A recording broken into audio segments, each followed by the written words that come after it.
வணக்கம். இந்த புதிய அலசலுக்கு உங்களை அன்போடு வரவேற்கிறேன்.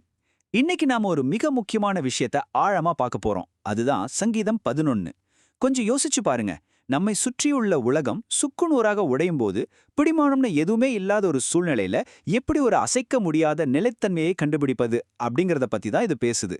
வாங்க அந்த பதற்றமான நிலையிலிருந்து ஆழமான அமைதிக்கு எப்படி மாறுவதுன்னு பார்ப்போம். சரி, நாம நேர விஷயத்துக்குள்ள போயிடலாம். வசனமே நம்மள ஒரு பயங்கரமான மனப்போராட்டத்துக்குள்ள தள்ளுது. பட்சிய போல உன் மலைக்கு பறந்து போ அப்படின்னு ஒரு குரல் சொல்லுது. இது மனிதனுக்கு இயல்பா தோன்ற ஒரு உள்ளுணர்வு. ஒரு பெரிய நெருக்கடியோ ஆபத்தோ வரும்போது எல்லாத்தையும் விட்டுட்டு எங்கேயா தூரமா ஓடி ஒழிஞ்சிக்கணும்னு தானே நமக்கு முதல்ல தோணும். அந்த உச்சக்கட்ட பதற்றமான மனநிலையை தான் இந்த வார்த்தைகள் அப்பட்டமா நமக்கு காட்டுது. இப்போ முதலாவது ஓடிப்போகத் தூண்டும் சோதனைகள் என்ன, நெருக்கடிகளுக்கு மனிதன் எப்படி எதிர்வினை ஆற்றுகிறான் அப்படிங்கறதை பார்ப்போம். இந்த சங்கீதத்தோட பின்னணிய பாத்தீங்கன்னா எதிரிகளோட அச்சுறுத்தல்களுக்கு மத்தியில தான் இது எழுதப்பட்டிருக்கு. அப்போ தாவீதோட நலம் விரும்பிகள் சிலர் என்ன சொல்றாங்கன்னா, தப்பிச்சு மலைக்கு ஓடி போயிருன்னு ஆலோசனை சொல்றாங்க. நெகேமியா 6ஆம் அதிகாரத்திலையும் இதை போன்றே நடக்கிறத நாம பாக்குறோம். இது மனிதர்களோட ஆலோசனைக்கும் தேவனோட திட்டத்துக்கும் உள்ள மிகப்பெரிய வித்தியாசத்தை காட்டுது.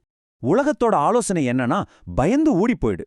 ஆனா எவ்வளவு சிக்கலான நேரமா இருந்தாலும் சரி, கர்த்தரோட பாதுகாப்புல முழுமையா நம்பிக்கை வைக்கிறது தான் தெய்வீக திட்டம். நம்மள விழப்பண்ணுவதற்கு சாத்தான் பயன்படுத்துற முதன்மையான தந்திரமே இதுதான். இந்த நெருக்கடிகளை பயன்படுத்தி தேவன் மேல நம்ம வச்சிருக்கிற நம்பிக்கையை முழுவதுமா உடைக்கிறது தான் அவனோட வேலையே. அடுத்ததா, அஸ்திபாரங்கள் நிர்மூலமாகும்போது நம்ம முன்னாடி நிக்கிற அந்த அச்சுறுத்தலின் உண்மை நிலை என்னன்னு பாப்போம். நாம எதிர்கொள்ற பயம் ஏதோ கற்பனையானது கிடையாதுங்க. அது ரொம்பவே நிஜம். துன்மார்க்கர்கள் எப்படி செயல்படுறாங்கன்னு வசனங்கள் 2-3ல பாருங்க. அவங்க அந்தகாரத்துல, அதாவது இருள்ல வில்ல வளைக்கிறாங்க.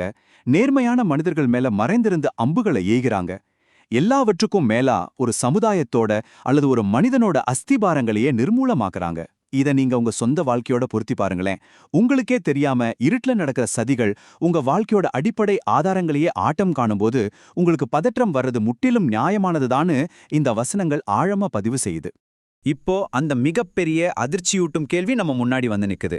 அஸ்திபாரங்களும் நிர்மூலமாகிறதே, நீதிமான் என்ன செய்வான்? நான் உங்களை நேரா பார்த்தே கேட்கிறேன். உங்க வாழ்க்கையோட அடிப்படைகளே சரிந்து விழும்போது, நீங்க நம்பியிருந்த எல்லாமே கையை விட்டு போகும்போது உங்களோட ரியாக்ஷன் என்னவாக இருக்கும்? உங்க உலகம் சுக்குநூறாக உடையும் போது நீங்க என்ன செய்வீங்க? இப்போ 3வது பகுதிக்கு வருவோம். இறையாண்மையின் பார்வை.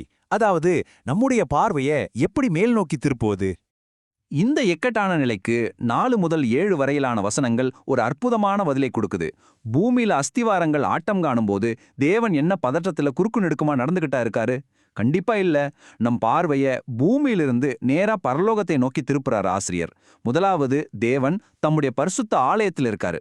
இரண்டாவது, அவருடைய சிங்காசனம் பரலோகத்துல ரொம்ப உறுதியாக அமைதியாக இருக்கு. மூன்றாவது, அங்கிருந்து அவருடைய கண்கள் பூமியில உள்ள ஒவ்வொரு மனிதனையும் ஒவ்வொரு சின்ன நிகழ்வையும் கூர்ந்து கவனிச்சு சோதித்தருகின்றன.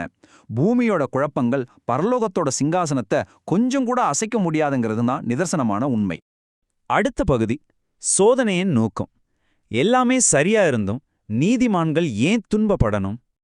இங்க நாம ஒரு கசப்பான உண்மையை ஏத்துக்கிட்டு தான் ஆகணும். கர்த்தர் தமது பிள்ளைகளை துன்பத்திலேருந்து எப்பவுமே பாதுகாப்பாருன்னு சொல்லிட முடியாது. அப்போ அந்த பரிசோதனை அப்படிங்கிற வார்த்தைக்கு உண்மையான அர்த்தம் என்ன? அது ஒரு தண்டனை கிடையாதுங்க. எப்படி ஆதியாகமம் 22ஆம் அதிகாரத்துல கர்த்தர் ஆபிரகாம பரிசோதித்தாரோ, அதே போல ஒவ்வொரு துன்பத்திலையும் தேவன் தமது பிள்ளைகளோடையே இருந்து அவங்க ஆவிக்குரிய வாழ்க்கையிலையும் விசுவாசத்திலையும் வளர இந்த சோதனைகளை பயன்படுத்துறாரு. இது அவர்களை தம்மோடு இன்னும் நெருக்கமா சேர்த்துக்கொள்ள அவர் கொடுக்கிற ஒரு வாய்ப்பு. இந்த வார்த்தைகளை உங்க மனசோட ஆழத்துல பதிய வச்சுக்கோங்க. நீங்க படுற ஒவ்வொரு பாட்டுக்கும், நீங்க சந்திக்கிற எந்த போராட்டத்திற்கும் நிச்சயம் ஒரு முடிவு இருக்கு. நமக்கு ஒரு ஜீவனுள்ள தேவன் உண்டு. நாம அனாதைகள் இல்லைங்க. மத்தேயு 16:18 கூறுவது போல, பாதாளத்தின் வாசல்கள் ஒருபோதும் நம்மை மேற்கொள்வதில்லை. நாம நம்ம சோதனைகள்ல ஒருபோதும் கைவிடப்படுவதில்லை என்ற பெரிய ஆறுதலை இது நமக்கு தருது. இப்போ கடைசி பகுதிக்கு வந்துட்டோம். இறுதி நம்பிக்கை. எப்படி தெய்வீக நீதி இறுதியா வெல்லுதுன்னு பார்ப்போம். 6 மற்றும் 7ஆம் வசனங்கள்ல தேவன் இறுதியாக என்ன செய்றாருன்னு பாருங்க. 2 பாதைகளுக்கான இறுதியான முடிவுகள் இங்க ரொம்ப தெளிவா இருக்கு.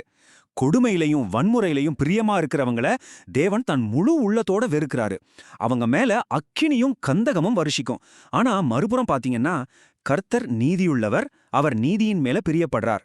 நேர்மையாகவும் செம்மையாகவும் நடப்பவர்களுக்கு கிடைக்கிற மிகப்பெரிய வெகுமதி என்ன தெரியுமா? அவங்க தேவனுடைய முகத்தை நேருக்கு நேரா தரிசிப்பார்கள். இந்த அலசலோட முடிவுல ஒரு ஆழமான கேள்வியை உங்க முன் வைக்கிறேன். எந்த சூழ்நிலையிலும் உதவி செய்ய வல்லமையுள்ள கர்த்தர் உங்களோடு இருக்கும்போது வேறு யாரை நீங்க நம்ப போறீங்க? உங்களுடைய அஸ்திபாரங்கள் ஆட்டம் காணும்போது உலகத்தோட ஆலோசனைகளை கேட்டு பயந்து ஓட போறீங்களா, அல்லது சிங்காசனத்துல வீற்றிருக்கிற தேவனை நோக்கி பார்த்து உறுதியா நினைக்க போறீங்களா? பூமிக்குரிய பதட்டமா, பரலோகத்தின் நிலைத்தன்மையா? உங்களுடைய உறுதியான நம்பிக்கை யாராக இருக்க போகுது? முடிவு உங்கள் கைகளில்தான்.